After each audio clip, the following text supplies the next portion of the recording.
یہ تیسری جنگ تھی۔ اگر انگریزوں کو ہندوستان میں خطرہ تھا تو ٹیپو سلطان سے تھا۔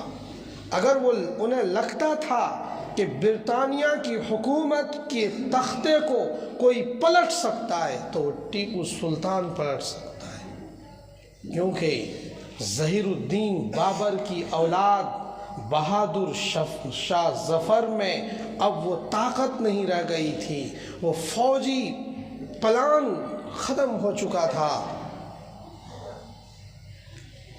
ادھر انگریز نے اپنی سازش کا پیمانہ اور بلند کر دیا اور ٹیپو سلطان کے بہادر فوجوں میں غداروں کو پیدا کیا، اور پھر ٹیپو سلطان کی شہادت کا واقعہ 1799 میں پیش آیا۔ 1799 میں اس ملک کا آخری چراغ تھا جو انگریزوں سے آنکھ ملانا جانتا تھا، جو انگریزوں کی پاورفل طاقت پر کلہاڑی چلانا جانتا تھا، جو ان کی زنجیروں کو کاٹنے کی صلاحیت رکھتا تھا۔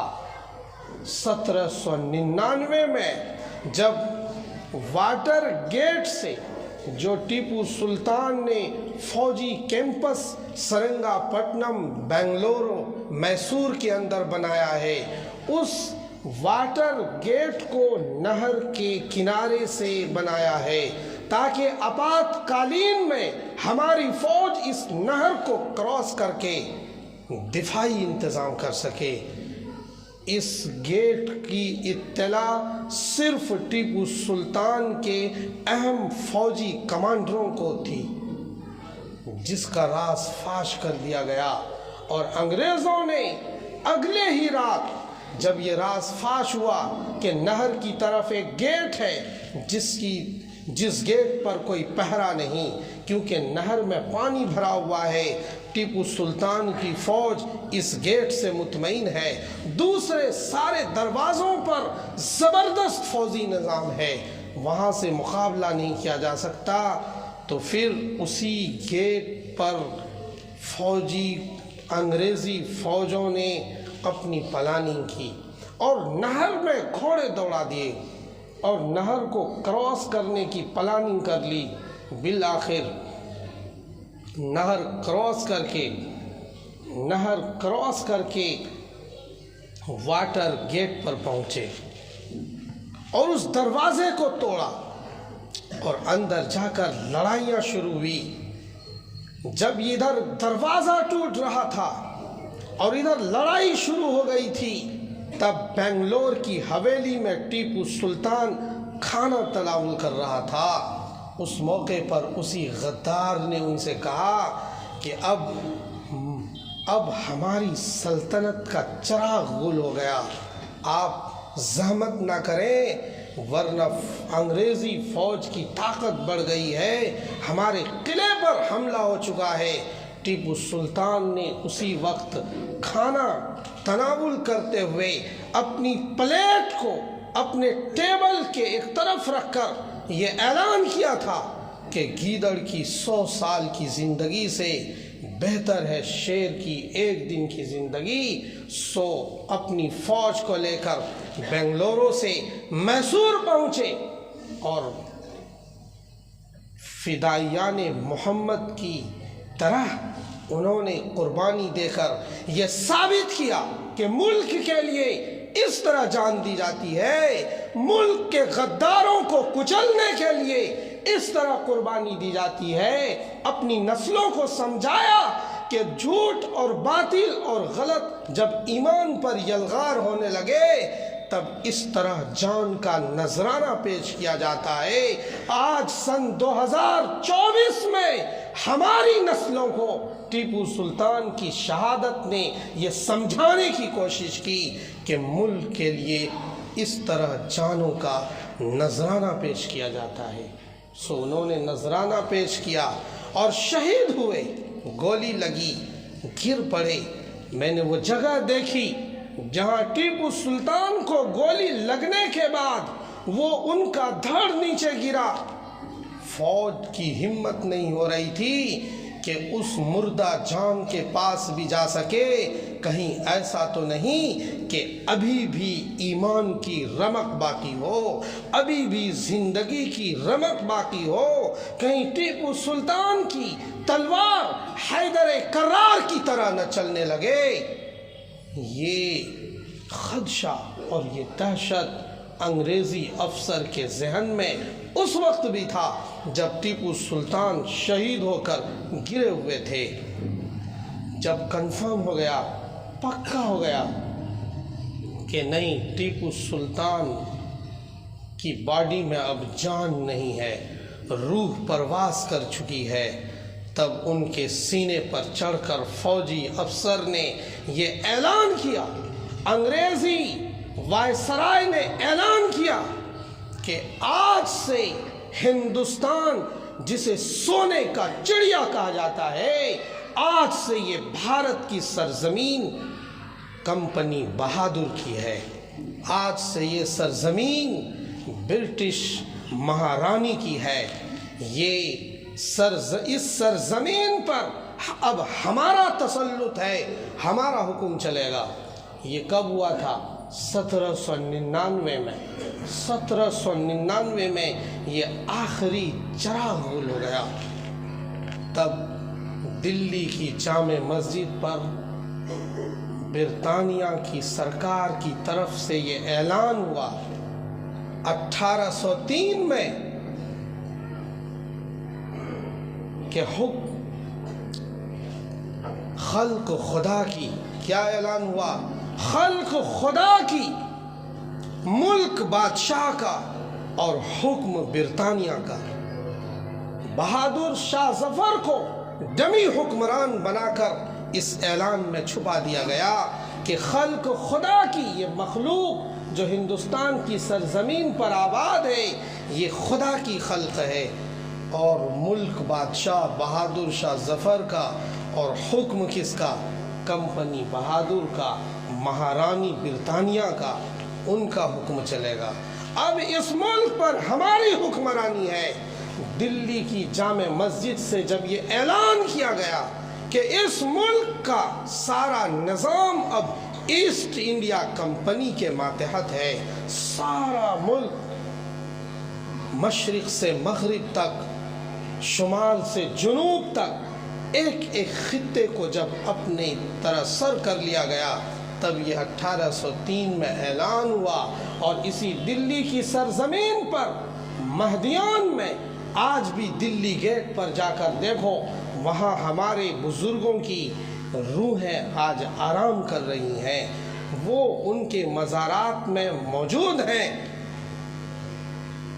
مہدیان کی سرزمین پر جب یہ اعلان ان کے کانوں میں پہنچا، شاہ عبدالعزیز محدث دہلوی رحمت اللہ علیہ، اللہ تعالیٰ ان کی قبر پر شبنم افشانی کرے، جب یہ اعلان انگریزوں کا محدث دہلوی کے کانوں میں پہنچا تو ان کے دل دماغ پر بلال جیسی جذبہ جہاد کا شوق پیدا ہوا، ان کے دل دماغ میں آخرکار خالد ابن الولید کا خون دوڑ رہا تھا، وہ روحانی اولاد کی طرح چل رہے تھے۔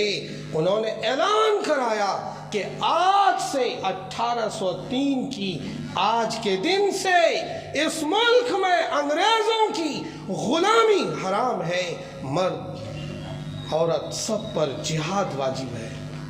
یہ سب سے پہلا فتویٰ دلی کی سرزمین سے شاہ عبدالعزیز محدث دہلوی رحمت اللہ علیہ نے جاری کیا، جس کے نتیجے میں انگریزوں نے وارنٹ جاری کیا، گرفتاری کا وارنٹ جاری کیا، ان کو شوٹ کرنے کا وارنٹ جاری کر دیا گیا، لیکن ان کے اندر خوف نام کی کوئی چیز نہیں تھی۔ شاہ عبدالعزیز محدث دہلوی کو بالآخر گرفتار کر لیا گیا۔ گرفتار کرنے کے بعد چھپکلیوں کو پکڑ کر اس کا زہر بنا کر، اس کا اوپٹن بنا کر ان کے جسم پر مل دیا گیا، جس سے شاہ عبدالعزیز محدث دہلوی کو برص کی بیماری ہو گئی، لیکن اپنے فتوے سے باز نہیں آئے، اپنے فتوے سے انگریزوں نے کہا فتویٰ واپس لو. انہوں نے اعلان کیا کہ فتویٰ اگر اللہ نے مجھے ایک زندگی کیا کئی زندگی عطا کی مجھے تم مار دو اور مجھے دوبارہ روح مل جائے تب بھی میں یہ اعلان کروں گا کہ انگریزوں کی غلامی اس ملک میں حرام ہے. کیونکہ تم نے پادریوں کو اتار دیا, ایمان پر یلغار کرنے کی کوشش شروع کر دی. شاہ عبدالعزیز نے اپنے 2 مہتوپورن شاگرد, بہترین شاگرد تیار کیے, احمد شہید بریلوی اور مولانا اسماعیل شہید. ان دونوں شاگردوں کو ان کے جانے کے بعد, ان کے انتقال کے بعد یہ جذبہ جہاد کا فریضہ ان دونوں شاگردوں کو دیا اور انہوں نے اپنی ٹیم اور فوج بنا کر بالاکوٹ کی پہاڑی پر جا کر انگریزوں سے لڑائی لڑی. بالآخر وہ بھی شہید ہو گئے. لیکن یہ سلسلہ یوں ہی نہیں رہا. ادھر علماء کرام نے آزادی کا بغل سب سے پہلے بجھایا. آزادی کی روح پھونکنے والے سب سے پہلے اس ملک میں شاہ عبدالعزیز محدث دہلوی رحمۃ اللہ علیہ. سیکنڈ مرحلے میں, پہلے مرحلے میں تو نواب سراج الدولہ سے ٹیپو سلطان تک ہمارا ہی آدمی ختم ہو رہا تھا. ادھر شاہ عبدالعزیز کا فتویٰ جاری ہوا اور ادھر بہادر شاہ ظفر کو لال قلعے میں گرفتار کر لیا گیا. لال قلعے سے گرفتار کر کے رنگون بھیجنے سے پہلے, میانمار بھیجنے سے پہلے ان کے دونوں بیٹوں کو شہید کر کے, قتل کر کے, ان کے کھانے کے ٹیبل پر تشت میں رکھ کر ان کے دونوں بیٹوں کے سروں کو پروسا گیا. بہادر شاہ ظفر کے دل دماغ سے پوچھنا کہ کیا وقت اس وقت ان کے دل دماغ پر کیا گزر رہا ہوگا.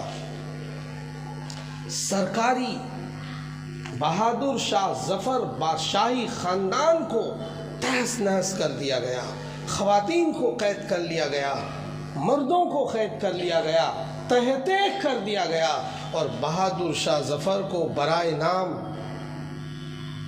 رنگون بھیج دیا گیا. اور اس کے بعد جب علماء نے آزادی کا بگل بجا دیا تھا, ہر طرف بغاوت کی لہر چل رہی تھی اور انگریز اسے کچلتا جا رہا تھا. 1857 میں باضابطہ میرٹھ کی چھاؤنی سے ہندو مسلم دونوں فوجوں نے انگریزی چھاؤنی سے بغاوت کیا, میرٹھ کی چھاؤنی سے بغاوت کی اور وہاں سے چل کر بہادر شاہ ظفر کی نگرانی میں ان کو اپنا قائد بنا کر لڑنے کی کوشش کی. یہ اسی ٹائم کا واقعہ ہے. 1803 میں جہاد کا فتویٰ جاری ہوا اور 1857 میں غدر بغاوت کا واقعہ پیش آیا اور بہادر شاہ ظفر کی نگرانی میں یہ لڑائی لڑی گئی لیکن کچل دیا گیا. بہادر شاہ ظفر کو جبھی سے گرفتار کر لیا گیا, ادھر رنگون بھیج دیا گیا. اب ملک انگریزوں کے ہاتھ میں تسلط میں ہے, اب کوئی دوسرا حکمران نہیں ہے. ادھر علماء کرام کو بے چینی تھی. شاہ عبدالعزیز کے شاگردوں کا ٹولہ ابھی ختم نہیں ہوا تھا, دلی کی سرزمین سے نکل کر سہارنپور دیوبند تک پہنچی. میرٹھ کو کراس کرتے ہوئے دیوبند کے اس جنگلات میں اپنا ایک پڑاؤ ڈالا اور اس بند کوٹری میں پلاننگ کی اور خاموش محنت شروع کی اور دارالعلوم دیوبند کا 1857 کے بعد 10 سال کے بعد بنیاد رکھی. اور اس بنیاد کا مقصد تھا اس ملک سے انگریزوں کو بھگانا. دارالعلوم دیوبند کی تحریک کا مقصد تھا اس ملک سے انگریزوں کو بھگانا, اس ملک کو آزاد کرانا, اس ملک کے انسانوں کو غلامی کی زنجیر سے جو جکڑ دیا گیا اسے کاٹنا. یہ دارالعلوم کا بیسک مقصد تھا، سو اس پر محنت شروع ہوئی۔ ایک استاذ اور ایک شاگرد حجت الامام قاسم النانوتوی کے ساتھ مولانا شیخ الہند مولانا محمود الحسن دیوبندی جب یہ جوان ہوئے پڑھ کر، دارالعلوم کا پہلا فارغ شیخ الہند محمود الحسن دیوبندی جب جوان ہوئے تو دوبارہ آزادی کا بگل بجایا اور شاملی کے میدان میں اپنے استاذ حجت الامام قاسم النانوتوی نور اللہ مرقدہ، حضرت گنگوہی اور دوسرے اکابرین کے ساتھ شاملی کے میدان میں لڑائی ہوئی۔ شاملی کا میدان علماء کا میدان تھا جس میں انگریزوں کو چیلنج کیا گیا، انگریزوں کے خلاف لڑائی لڑی گئی، اور اتنی بھیانک لڑائی تھی کہ تصور نہیں کیا جا سکتا تھا۔